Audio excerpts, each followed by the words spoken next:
এই তো বন্ধুরা দেখো শীতকাল চলে এসেছে। শীতকাল মানে ধনেপাতার বিভিন্ন রকমের চাটনি। তো বন্ধুরা অনেকেই না এইভাবে বানিয়ে খেতে জানো না, তাই আজকে আমি দেখিয়ে দিলাম। তার কারণ বলো তো, বাদাম দিয়ে ধনেপাতা অনেকেই খায়, কিন্তু বাদামে ভীষণ অ্যাসিডিটি হয়।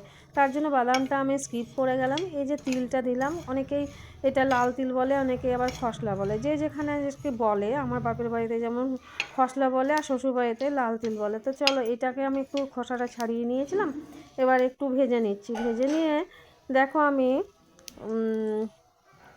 খুব সুন্দর করে ধুয়ে নেবো।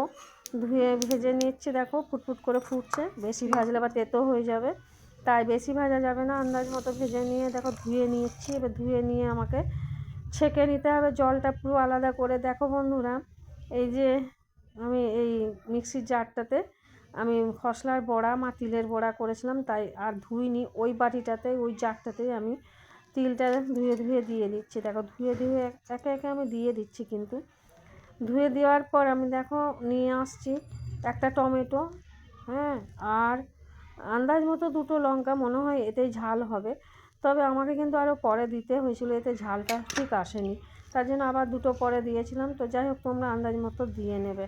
ধনে পাতাটা দেখো আমি দিয়ে নিয়েছি, একসঙ্গে বেটে নিয়ে চলে এসেছি। এ দেখো একটা পাত্রে, মানে একটা কাঁচের বাটির মধ্যে ঢেলে নিলাম। আন্দাজ মতো 1 চামচ নুন দিলাম, আর লেবুর রস দিলাম। প্রচণ্ড লেবুর রস আছে, তাই বেশি দিলাম না। তো আমার ভিডিওটা করতে পারিনি, কারণ স্টোরেজ ফুল হয়ে গেছিলো, তাই এখানে। তো বন্ধুরা, এইভাবে তোমরা ধনেপাতা চাটনি বানিয়ে খেতে পারো। প্রচণ্ড উপকার আর খুব টেস্টি হয় বন্ধুরা। তো বানিয়ে খাও, তারপর আমাকে অবশ্যই জানিও তোমার ধনেপাতা চাটনিটা কেমন হয়েছিল। ভালো থাকো, সুস্থ থাকো, বাই।